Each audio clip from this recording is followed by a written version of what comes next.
you got to have your mental right, your physical right, your spiritual, all that like in line. Because if one's off, the other, like that's the bottleneck essentially. That'd be my way of looking at it. Like if your spiritual life is dead, your other aspects of your life can only like go so far before this is just totally weighing it down. Right. And it feels good too. Like, oh, I know I've been eating good. I know I've been praying. I know I've been, mentally right. Like you're firing all cylinders, and it's like, okay, that helps with my like confidence. And exactly. Being able to just go and like know like, oh, I can get through this day and like do the job to the best of my ability.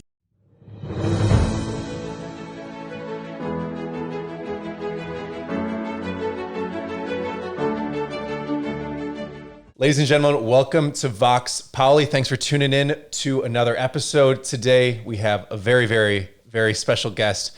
He's one of my most beloved friends. He's a little bit crazy. Forgive us if we laugh today. But ladies and gentlemen, welcome Mr. Matthew Meyer to the show. Mr. Andrew Hall, thank you for having me. It's an absolute delight. We'd probably be having this conversation anyway, so might as well have a camera, have some mics. We got some coffee. We got my favorite cup, the world is thy ship, not thy home. Oh, wow. Is that a metaphor for something, Andrew? Oh, it's just a little metaphor for life. It's always a good reminder that when we're here on earth, it's only for a short time. This is the pilgrimage. It's the journey towards, the destination, ultimately heaven, right? So you always have to remember, the world is thy ship, not thy home. So never get too comfortable. That's inspiring, Andrew. Right? And that's where we got to mortify ourselves, right? Exactly. Amen. That's right. We're going to do a lot of that this year. That's right. Now, speaking of mortification, you recently broke your toe. Well, cut your toe. I did not break it. I cut my toe. You cut your toe. Tell the audience the story of this occurrence. So not too long ago, maybe a few weeks ago or so, I had the privilege of going on a camping trip with the Andrew Hall, along with Father Eric Nielsen, old pastor. Yeah, I would put more of the Father Eric Nielsen and Andrew Hall. Yeah, that's He's a little bit more of a star company than I am. That's all right. Hey, you're making your way. And so we were on this camping trip a few weeks ago, and it is a portaging trip. So we'll do some canoeing. That's right. We'll set up camp after every day that we canoe for a long time. As you figured out, and we set up camp the second day. And on the second day, we're setting up camp. Andrew and I are walking through the woods with Father Eric, not really sure like what we're doing. Yeah. So a little context here is that everyone else on the trip was like super outdoorsy, super experienced.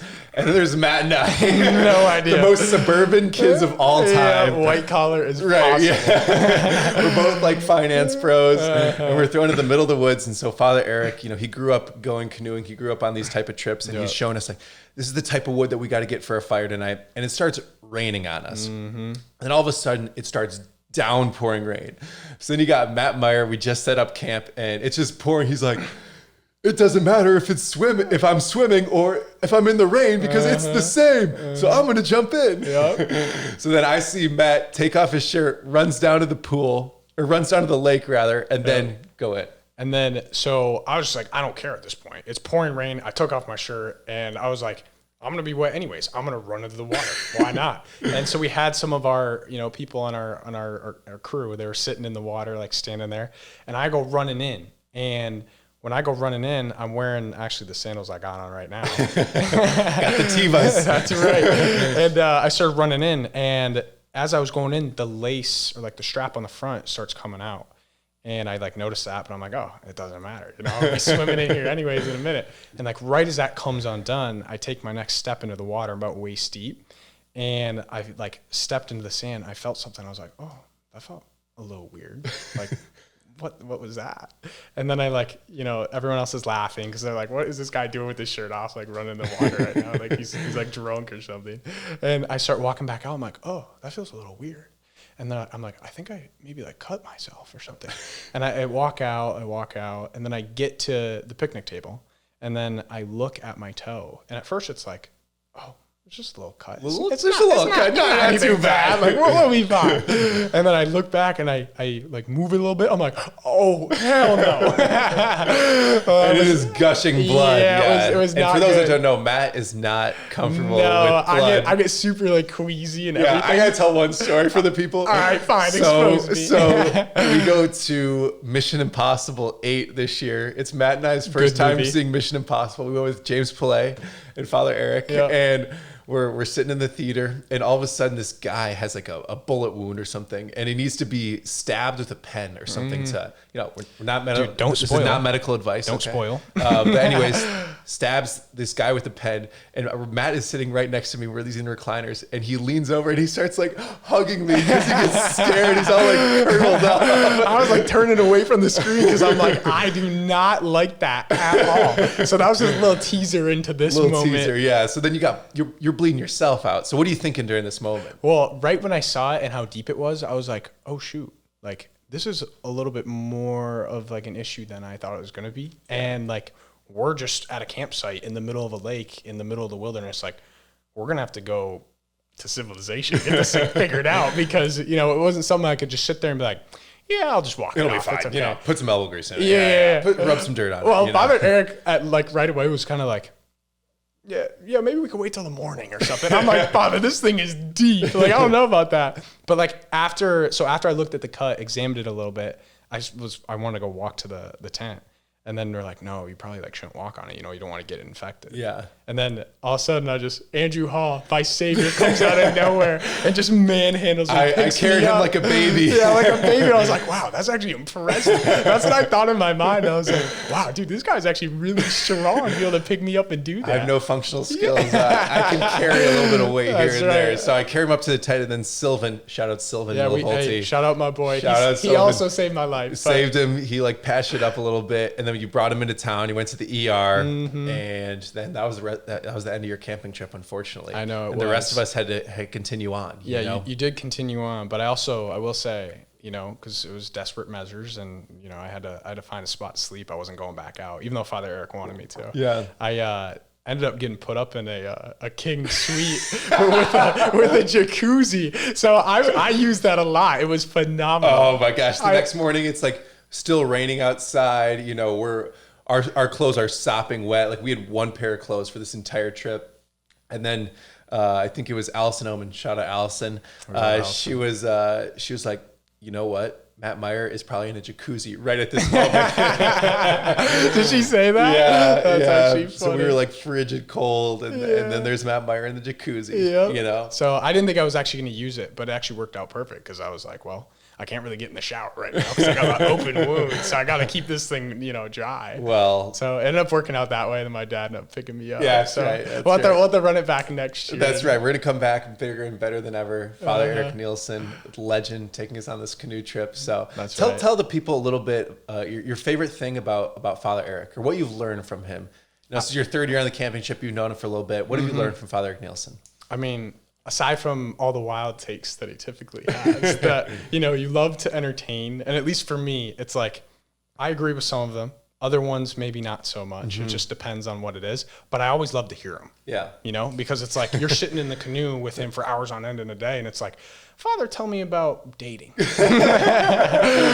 it's like, all right, you're in for a little like, all right, maybe do like the, at least in the Catholic world, the 3-6-9. Date for 3, engaged for 6, child by 9. It might be something along the lines of that, but he's a proponent for like, dating quick and getting married and doing the whole shebang. That's right. And so definitely those things I like a lot about him. I would say, I don't know. Other things, I think the takes are the big thing. Also that he's just kind of like a free spirit. Like he knows what he wants, and he doesn't really like care necessarily. And like, this is all like good. Love you, Father Eric. You're phenomenal. If you're watching this, but like, it's all a good thing. He just kind of has like whatever is going on in his head, and he does that thing like when he wants to. And so you might ask him a question, but he's like thinking in his mind and like already like, actually, we're going to do this. And then you kind of sit there and you're like, yes, exactly. He's the most confident man I've ever met. Yeah. And he starts everything with two phrases. He either goes, here's what we're going to do. That's number one. Or the next one is, here's the thing. He has his take on something. Yeah, but we love that. And especially in a like camp trip setting, like he did this when he was younger because he was like Boy Scout or like part of the camp council or whatever. Yeah. And so he has a lot of experience. Because if it weren't for him, I mean, you got Andrew and I out there. There ain't no way we're surviving. Right, we're not surviving out there. That's for sure. We don't even know how to tie knots. Oh, at least we would hike to the local McDonald's or something. After we get done canoeing. That's right. Yeah. So we'll speak a little bit more about that. Us two, we're the most suburban boys of all time. I grew up just like playing sports, don't know how to do a whole lot in the real world. But then you get out in the elements, and it was actually a pretty transformative experience for me for being out there for 4 days.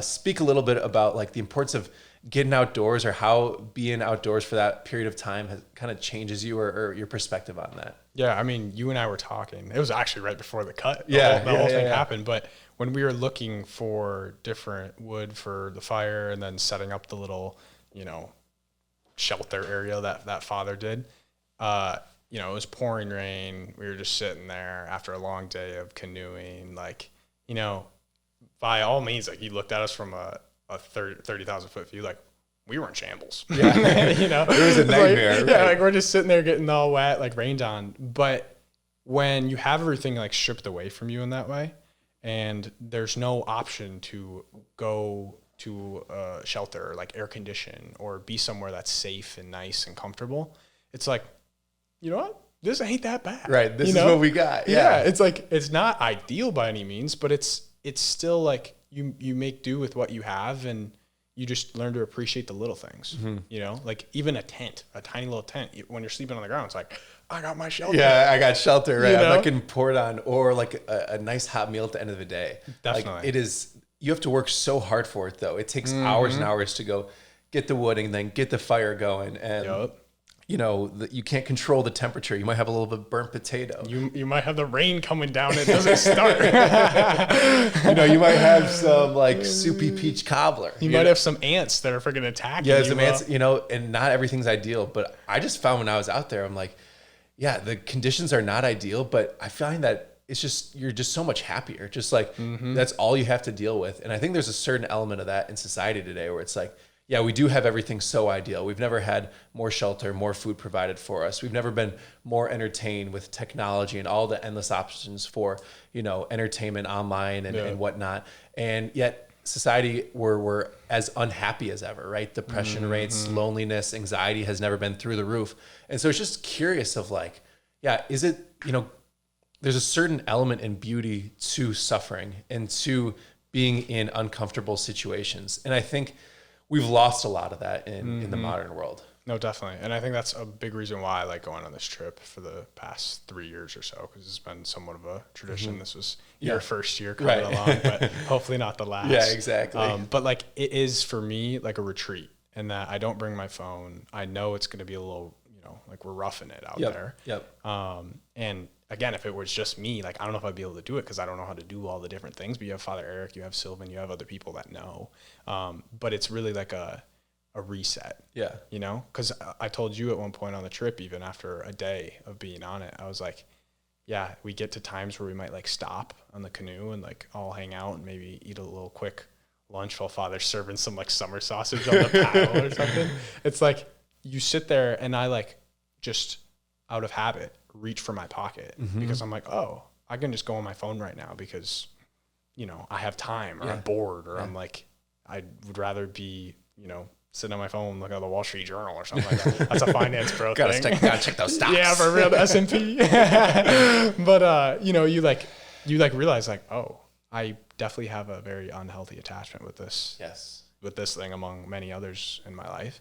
And camping out in the wilderness without technology or shelter and taking away a lot of things that are usually comfortable or like make you comfortable. It just helps you see life from a different perspective and makes you appreciate the things that you actually have. Yeah, so for sure. I think like if anybody has the opportunity to do that type of stuff, like you definitely should, even if you're not inclined whatsoever. Cause I think it's a beautiful thing to spend a couple of days in the outdoors and just like going through that suffering for a long period of time. Yeah. Cause I've noticed that with with a lot of different things. And I think a lot of these themes kind of go into both of our testimonies, which I kind of want to get into yours a little bit, but especially around being in uncomfortable situations, discomfort, deleting social media, getting off your phone, right? These are the central core themes of that OG men's group that we were a part of when we were sophomores. So tell the people a little bit about your faith journey, and then we'll kind of get into the men's group and then from there on. But yeah, share a little bit about your testimony. So I would say I'll try to give like a more overarching story of it. But, you know, growing up, I always went to mass. I would say my mom was the main like driver in me like being into my faith whatsoever.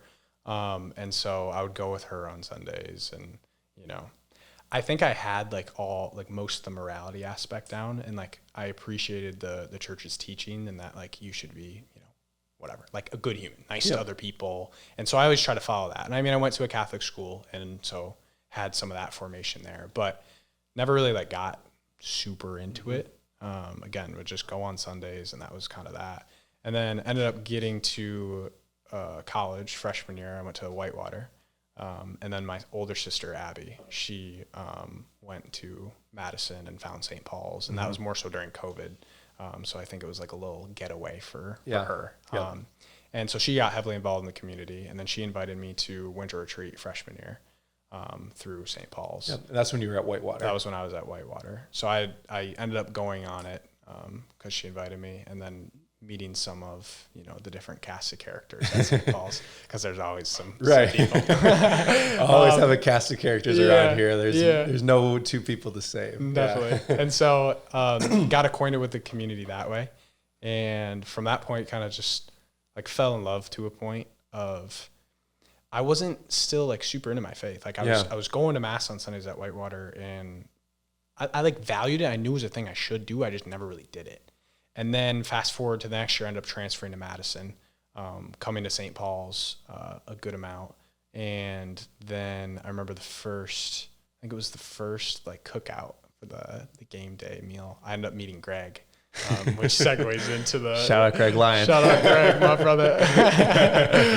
But segues into the men's groups and all that. And so met him, started coming around St. Paul's a little bit more that way.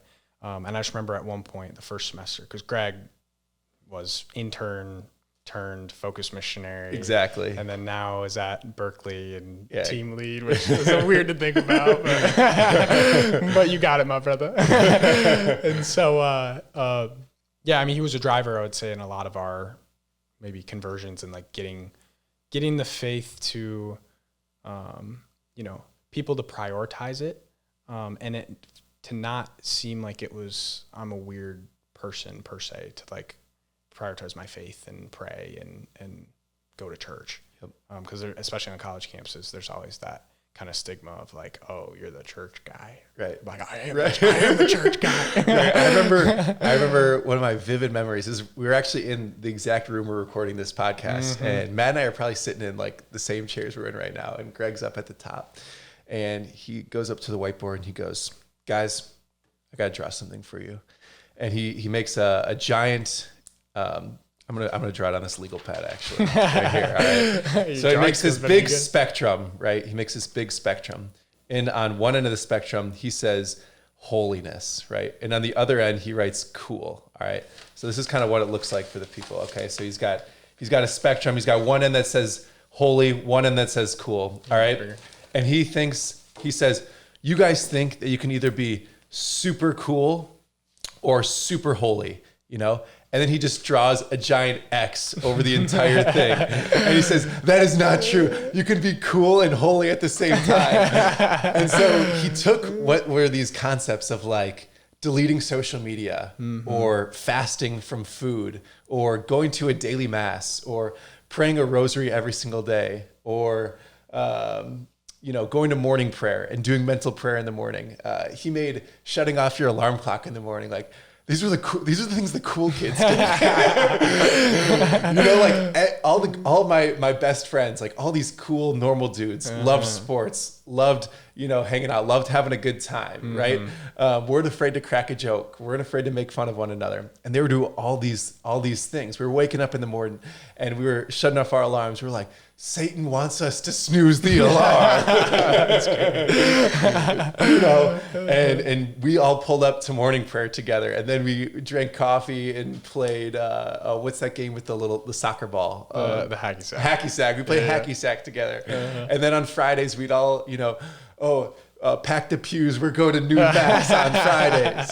You know? Yeah, it was always a bunch of shenanigans, you know? Exactly. Like it was either all of those things that you mentioned, or like going to the Wisconsin River and sleeping out in the sand, you know? Exactly. Like, praying a rosary around the campfire. yeah, it's always the most wild things. I mean, that's what you expect with Greg too. Yeah. You know, it's just like, all right, what's next to the docket? And I don't know how you think of these stuff up, but that was really like the turning point, I would say, at least for my like conversion, of at least getting into the faith and seeing that there's other people that are like, oh, you know, it's no longer like if I go to church and I start talking to these people, like I kind of got to act a certain way because I don't necessarily feel like I fit in. I was like, I want to hang out with like all these people. Like, cause that was super my experience. fun. It wasn't like I was in love with Jesus yet, but Yeah. it was like, you know, I'm hanging with these kids from my dorm and from the business school and people I meet in classes, and like, I want to be friends with them, but they're not as cool as the kids that go to St. Paul's. Like, and maybe we're do biased. I have to be friends with these Catholic people? You know? Maybe we're biased. Yeah. And then later on, it was for me at least like falling in love with prayer, falling in love with the mass, falling in love with Mary and the rosary. Yeah. You know, but it was first like this community of like, these are the funniest, most joyful, most fun, you know, college kids I've ever met. Like, I just want to spend time with them. Yeah. You know, it's like, oh, they love Jesus. Like, oh, I should go to mass, I guess. Yeah, you know? yeah. Well, you definitely like get roped in for the community. Yeah. And I think that's exactly what happens for most people. Right. Because, you know, a lot of people just, you happen to meet out on the street and then invite them to a men's group, and then slowly but surely they may their heart starts turning. But I think it is the community that's attractive at first.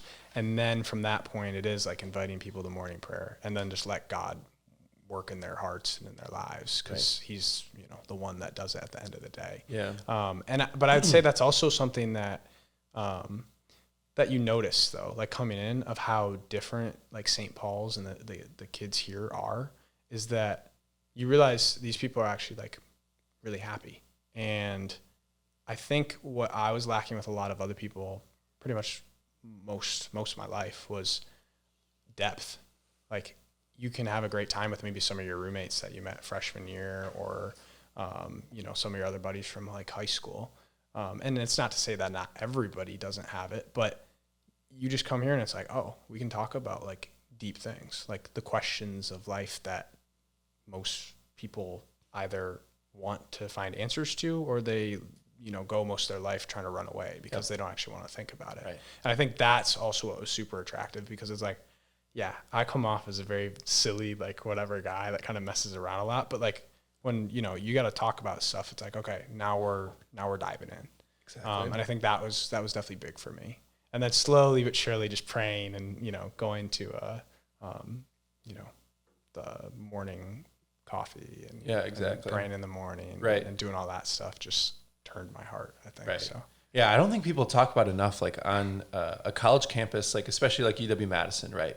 You know, you see the rankings and it's, you know, like the #1 party school in the nation, and you see, and you see all, right? And we happen to have like the most, you know, Fortune 500 CEOs and whatnot, and you think, wow, this is the best place, but it's that Mother Teresa line of, you know, in the West, right? The most impoverished people I've ever seen are in the West, right? Because they're spiritually impoverished, and she's been to the poorest of the poorest areas in the world, right? She's been in war-torn areas, and she said she's never seen the poverty that she's ever seen except in the West, right? In the United States, because we have such, you know, material prosperity. Yep. But in terms of our souls, right, there's a lack of depth there, like you said. And every person is seeking it. You know, every person is asking, who am I? What was I made for? Where am I going? What's the purpose of my life? Like, everyone wants to ask those questions. What are the answers? You know? And St. Paul's is the place where you find out those answers to your life, because you know, even though for every person it looks a little bit different, in the end, they're pretty much the same answers, right? We were made by God out of sheer love for him, right? The catechism, that first line, in pure goodness, we were made for that perfect relationship with him. And so those are the answers to those questions. And St. Paul's teaches you those things through its formation, through its community, through the friendships that you make. And the rest of campus is not answering those things, right? It's teaching you how to be a good worker, how to be a good employee. A hog in the machine. A hog in the machine. Sorry, that was an inside joke. Instead of saying hog in the machine, I said hog in the machine. And that was like making fun of me. We were sitting there like, is that the right way to say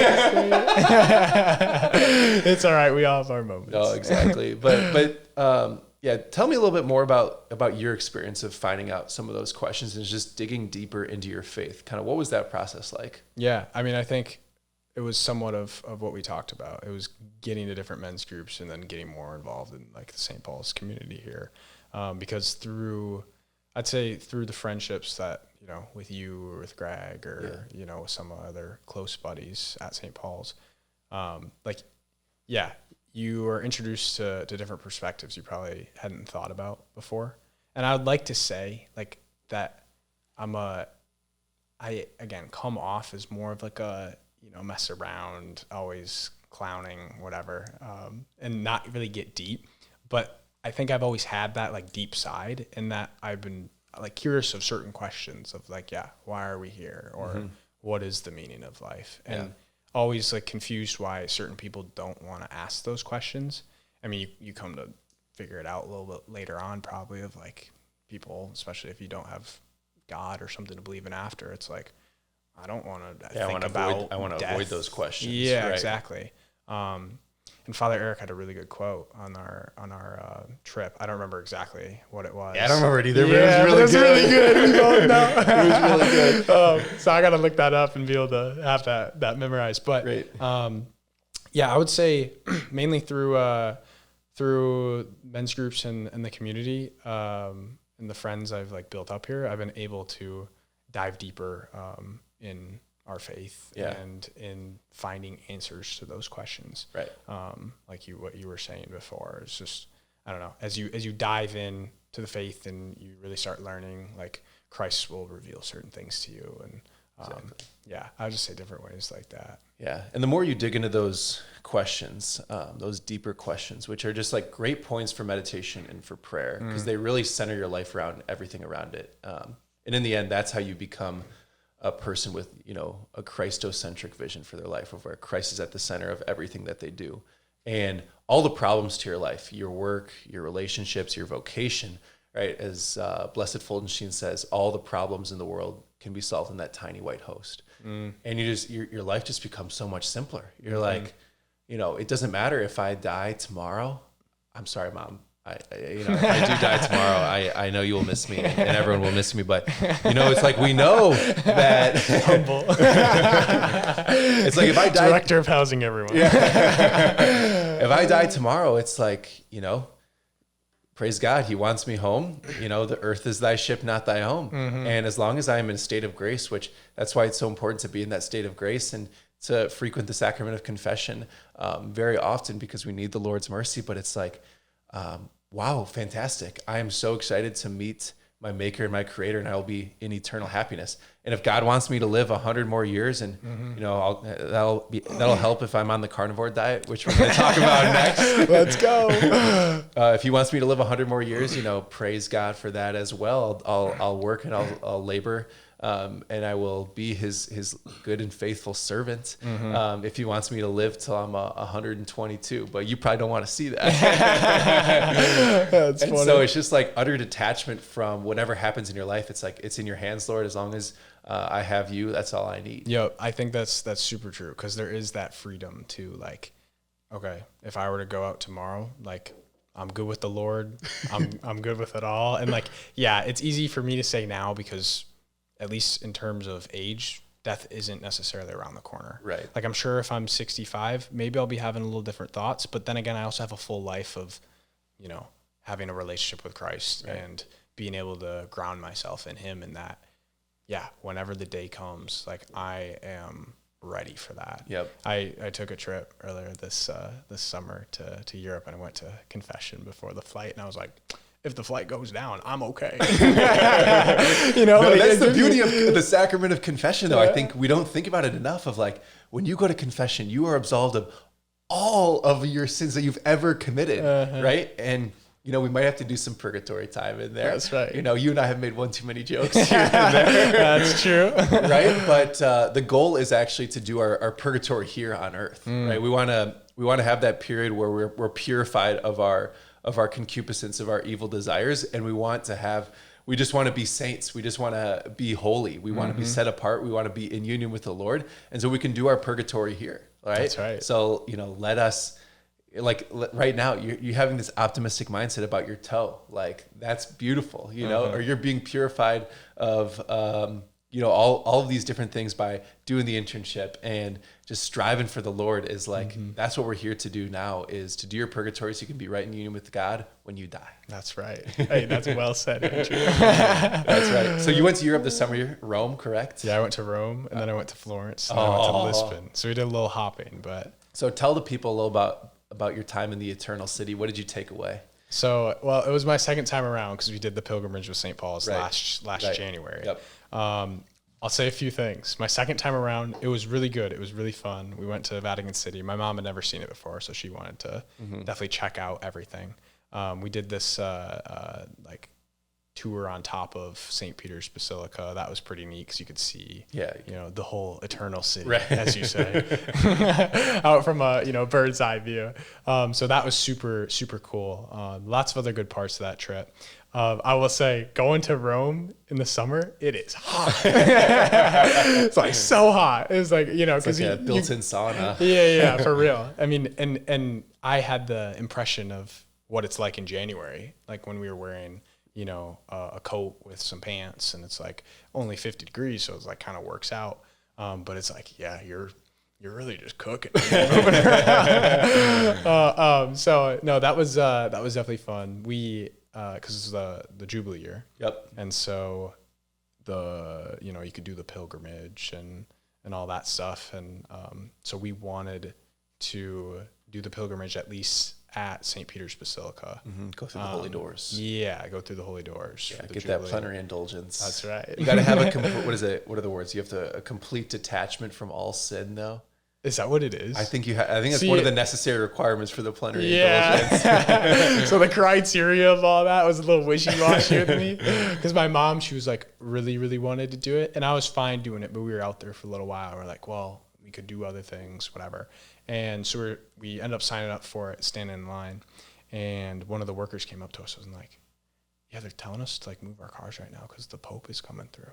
And we're like, oh, Papa Leon. And we're like, where is he coming through? And he's like, well, there's two ways like out, either this way or that way. And we're like, okay, we're going to go down like the middle road because he's going to come out that way. And so me, my sister Abby, and my mom, we sat at the corner for what ended up being like 2 hours at the corner, like waiting for the Pope. Because we asked that guy, like, how long? He was like, 10 minutes. And we're like, oh my God, we got to get over there real quick. So we got over there, and then we like waited a little while. I was like, okay, it's fine. Like it's maybe, 15, 20 minutes. Like he's not going to know exactly. Right. And then because there was a bunch of like police officers out blocking stuff off. And so you knew something was going on. And we ended up asking one of the officers like 30 minutes later, like, hey, how long until like the Pope comes through? He's like, 10 minutes. And I'm like, is this really going to happen? Or is this Groundhog Day? Yeah. And so we ended up waiting there, for a combined like 2 hours or so. And he never ended up coming. So we were just like, well, we got to move on. We got to meet up with my other sister, and we ended up having dinner and all that. So we didn't get to see the Pope, but it was a very like, sit on the edge of your seat. Is he coming? Is he not? Yeah. If we would have sat there for longer, maybe the rest of the night, like we maybe would have been able to see him. Yeah. But. I think Papa Leone, he's going to make a visit to the United States soon enough. He's got to come back for the homeland. He's going to come to Chicago. Yeah, he's missing that deep dish pizza. Yeah. He's probably missing seeing the Bears lose too. Yeah, that's right. Yeah, we hate the Bears. We do hate the Bears, even though you're a Vikings fan. Yeah, I am. So, but we can unite on the fact that, That's right. Amongst this that, is our truce. Our Bears hatred. That's right. But then when a Bears fan comes along, it's like, yeah, I hate the Packers. You just switch up each time. No one hates the Vikings because they're so harmless. They've never done any damage, you know? All right. Don't make a face back there. Oh, golly. Yeah, that's true. Anyways. I'm not going to mention Super Bowls because everyone always does. Yeah. Oh, that's funny. Okay, well, so you went to Rome this summer. Now, something else you did this summer was you went on the carnivore diet. I did go on a carnivore Tell diet. the people about your experience. You were on the carnivore diet for 2 weeks. It's 2 weeks. What was the inspiration behind it? So, I mean, I've been needing to change my diet for a really long time. I won't lie. Like, it's yeah, I've always made fun of Matt. I mean, he always had a lot of junk food. When I first met him when he was a sophomore, I think I went over to his house once and I was like, "What's for dinner?" He's like, "Having dino nuggies." Yeah, I won't lie. That was what was I was eating. That was a staple. That's right. I grew up in a house where my mom is very much into health and whatnot, and so I kind of grew up in the concession stand. Yeah, exactly. So I kind of grew up in a house where we were eating pretty healthy. She's very high on the carnivore diet nowadays. Once again, this is not medical advice, so you can't sue us. Thank you for that disclaimer. Yeah, but anyways, tell your people about what was kind of your experience on the carnivore diet like. Yeah, so I know that I needed to change my diet for a little while because it hasn't been the greatest, And I was making do, like it was fine. But yeah, you can ask, like you would know, or my roommate from 2 years ago, like he always makes fun of me for like, man, he was just sitting there like putting things in the air fryer and the microwave. It's like, all right, we need to change. And so I ended up stumbling upon this psychiatrist, Dr. Georgia Eid is her name. And she has a book called Change Your Mind, Change Your Diet, Change Your Mind. And so it was all by chance. Like it was just a podcast that got recommended and she happened to be in it. I watched the whole thing. I was like, this lady's like making a lot of sense right now, and I always had heard like carnivore this and that. And then between like the carnivore, nights, whatever, with like Greg and you would help run. Like, right. So I had some sort of idea that like, oh, maybe this is good, but I never really checked it out. And then started listening to like all the stuff that she was saying. And yeah, I kept listening to different podcasts and I was like, maybe I should try this thing out. Like, why not? I got nothing to lose for it. And so I made a plan in mid-June. I was like, okay, starting Monday, so it was probably like a Saturday or something. I'm like, I'm going to start the carnivore diet. I'm just going to full meat. I'll still do it. What is the carnivore? So it's eggs. It would be eggs. I did dairy too. Gotcha. But some people do like a quiet carnivore and they get rid of eggs, dairy, and they literally just do like just meat. Yeah, meat, salt. That's what like tallow. the Petersons do, like the lion diet. Yes, super like extreme version of the carnivore diet. But the idea with it, so I ended up starting it, doing it for 2 weeks. I had one little cheat meal in there. Right. So maybe not full. That's my disclaimer. But aside from that, no, definitely noticed like between meals, I didn't want to eat anything. Yeah, just no hunger. Whereas before, if I was eating sugar or, just a bunch of bread or something like that, like I would get hungry within a few hours after. And I'll also notice like when I would eat normal meals, after the meals were done, I always crave sugar. Like I always wanted more and more sugar. Yep. And I was like, okay, this feels kind of weird because it's like, why do I always at the end on sugar? And it's probably not good for me. And so on carnivore, it was just like, oh, I ate at 12. I ate at 5 and I didn't have to eat the rest of the day. Yep. And like, that's part of it too, to get to, cause this also falls in line with the keto diet, but, like intermittent fasting, right, of not snacking between meals and then having that long period between dinner and then breakfast or lunch. The next day, so that you're able to enter ketosis, it's called, which is you're burning fat instead of glucose or sugar. Which I learned after reading, Dr. George's book and listening to more podcasts related on, the matter. And that like, it helps our cells be able to heal and reset. And like our bodies are not meant to go from sugar high to sugar low, sugar high to sugar low 3 times a day. Right. And so, ended up doing that. I definitely lost a little bit of weight. Just overall, my hunger kind of was just way more controlled. Yeah. And it's easier too. I mean, not in the fact that it's like, oh, I really want that like sweet, because obviously, you get some like ice cream or something like that, like you really want it. But it's like, okay, I can only have this, and that. And I don't it's just very helpful for, you don't have to burn any calories. Yeah, you don't gotta think about it too much. Did you notice any like spiritual benefits or mental benefits when you were on it? Yeah, I would like to experiment more with it too, because I think 2 weeks is a good little teaser. Yeah. At least like from other things I've read, being on it for like six weeks at a time is pretty good to start really like reaping some benefits from it. But definitely, I think you overall just feel like more focus, like sharper focus, not as much like brain fog from it. Because at the end of the day, it's just you're trying to get all the nutrients that your body needs. And through a mostly meat diet, at least from what I've researched, you can fact check me on that if I'm off, which could be. But but you know, like from what I've researched, you can get most, like 99% of your nutrients from different types of meat if you incorporate like liver and different things like that. Yeah, the organ meats, right. And so it's like, okay, well, if I only need this, why would I, you know, burden my body with having a bunch of extra stuff that I don't need within it? Exactly.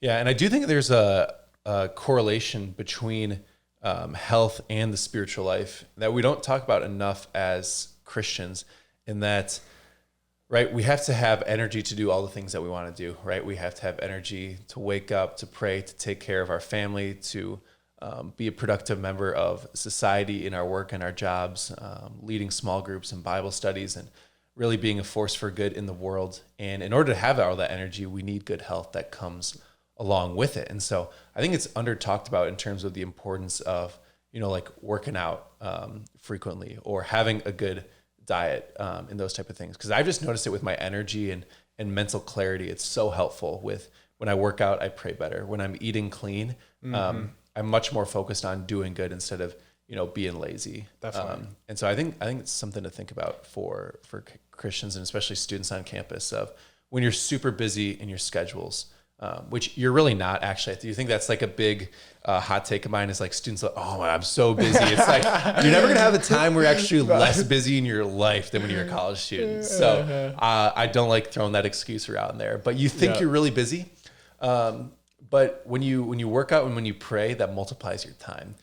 Pray first. That must be our first priority. But I think working out and prioritizing your health is huge for just helping your overall quality of life, in terms of energy and just how you're feeling. And, you know, as Deion Sanders said, look good, feel good, play good, live good, you know? Man, that's like one of those little teaser like words. That's you know? right.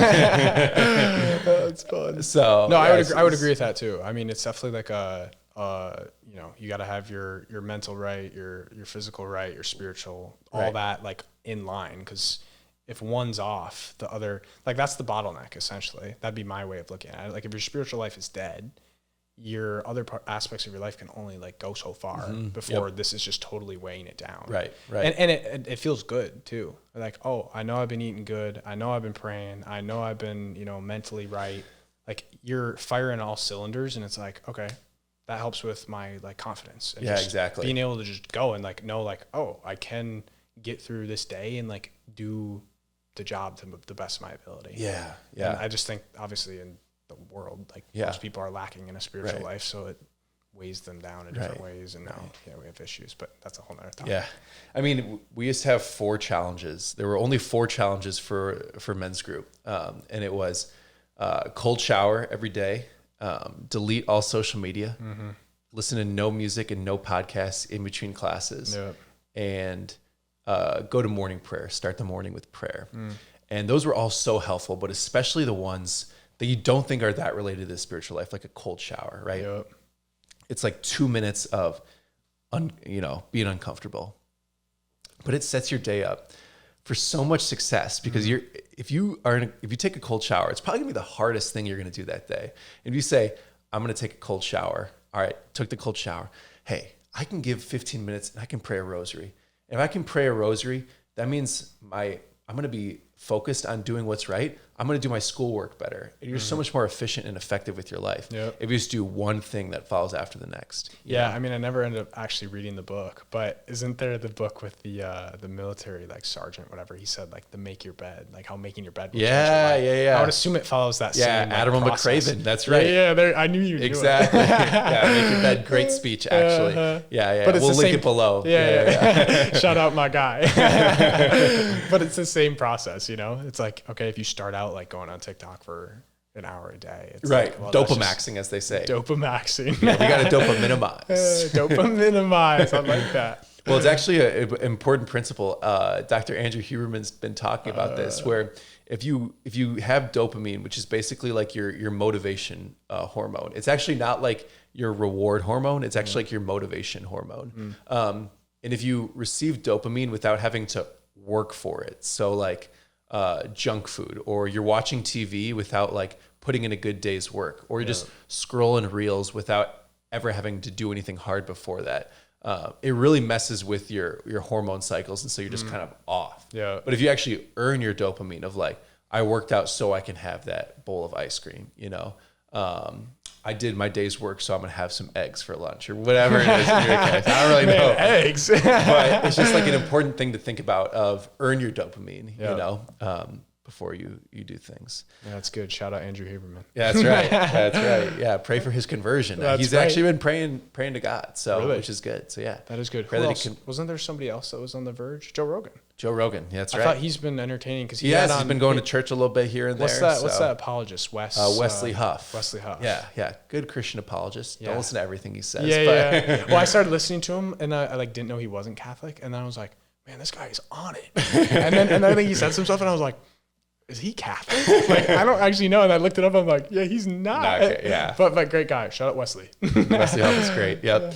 Alrighty, let's end with some advice for the people. You know, a lot of students are going to be looking up to you, hopefully this year. You're going to be a pastoral intern. You're actually going to be part of an inaugural internship. That's right. Paving the way. You are going to be a housing intern, and I'm the director of housing. So Matt is I'm just kidding. That's my boss. That's where I actually forced his first day on the job and forced him to be on the pod. That's right. No, I'm only be getting coffee. Yeah, exactly.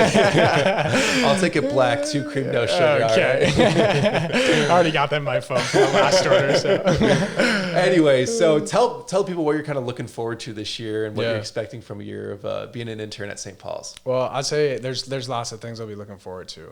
Just, you know, based upon hearing from what you did last year as an intern, and then from Norby and Greg and everybody before. So it's always been a thing I've kind of thought about. But I'd say definitely looking forward to, multiple things. Living in the rectory. I think that's going to be really fun. Yep. I got Andrew as my roommate, boss as a roommate, and then James Pillay. Yeah, it's going to be. If you don't know, shout out James. Room. James, I love you. But he's in South Africa right now on a safari. Yeah, well, he's in Dubai right now. But okay, he's getting there. Then he's going. Oh, gotcha. But that'll be a great old time. I'm looking forward to all the shenanigans that go down there, and then like the formation with that too. You know, with community nights and living with Father Enan and Father Dave. Like, I think for my own, you know, formation, it'll be super beneficial. But then also just being like having the opportunity to fully bring souls into St. Paul's and to Christ. I think that's something I'm really looking forward to, because with previous years, you know, you can do it, but it feels like kind of like to an extent because you have school going on and a few other things, and like not an excuse, but you know, like I can finally fully dive in and like meet one-on-one with guys, or do a men's group, or, you know, do formation for like the Catholic housing, whatever it is, that I can be like fully into that versus not having my toe or foot dipped into one thing and another thing. Right. So I'm really looking forward to that. And kind of what I was touching on before of, I think a lot of people desire probably to have a relationship with Christ. They just don't know it. In that, like, everyone craves for the deeper things within life. They haven't ever been exposed to like the gospel or somebody who has already kind of tapped into it. And so they don't know what's out there. So I'm looking forward to being, you know, God willing, a like vessel for other people to experience what I've experienced, so that they can essentially unlock their full potential in life and like have a relationship with God. Right. We all have deeper issues that we're all trying to fix in one way or another. And, you know, a lot of people turn to things that they probably shouldn't turn to because they don't know. Exactly. Yeah. So, it's that St. Augustine line of our hearts are restless until they rest in you, O Lord. Amen. Right. And so we just hope to be. Was that St. Augustine? Was that you? Or?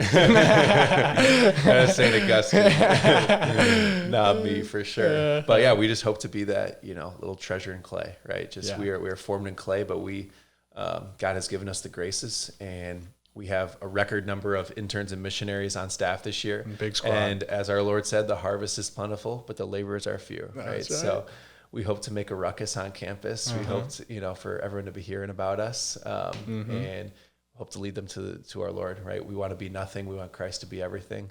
And so, Matty Meyer, let's shine the way this year. Let's go, baby. Let's have ourselves a year. Come on, let's do it, boss man. All right. Before we leave, I would love one piece of advice. If you're turning back to your 18-year-old self, you're coming onto campus for the first time, what's one piece of advice that you would give yourself? So we touched on it earlier, and I was going to mention it when you had talked about it, but it is the, like, you think you don't have enough time to do certain things, but it's really just what you prioritize. Like, you'll always, if you prioritize something, you're always going to have time for it. And then, you know, transitioning that to a relationship with God. It's like, okay, right now I have to apply for internships. I have to study for school. I have to have a social life. I have to be part of like all these clubs, which you can do. But on top of that, like, just still not shy away from the fact that, like, okay, those are all things you need to do, and we're probably called to do those things, but you have a spiritual life, and God is there, and he wants a relationship with you. And so even if it's like 15 minutes a day, like, to just carve out time to pray and to invest in your relationship with God. I think that's the big thing. And that we did get harped on that with like men's group and whatever. And that's probably where some of those philosophies come from, at least for me, is like, no, I might have eight excuses as to why I can't do something. But like, if I really want to do something, like, I will make the time for it. And so I think using that philosophy specifically for developing a relationship with Christ is the main goal. But even with anything, you know, like, it was always a check your screen time. You know, it's like, oh, it's not that bad. And then you go on it, it's like 5 hours. 4 or 5 hours. It's like, what are you doing with your time? You know, it's just an easy cop out for, you know, for you to tell other people and yourself. And so, yeah, I would say that'd be my tidbit of advice, is just prioritize what you actually want, and don't give the excuse of, I don't have time for that. Right. Don't be afraid to go all in with Christ. Yeah. Yep. Don't be lukewarm. Cast them Exactly. out. Right. Be in love with the Lord. And with that, Matty Meyer, it was a pleasure to have you on the pod. Thank you, Drew. I'm I've been looking waiting. forward to a year of a lifelong of memories and working for the Lord, and it's been a blast. So thank you for your friendship, and Vox Pauli audience really appreciate it. Hey, thank you for having me on, Drew. This is lovely. That was awesome.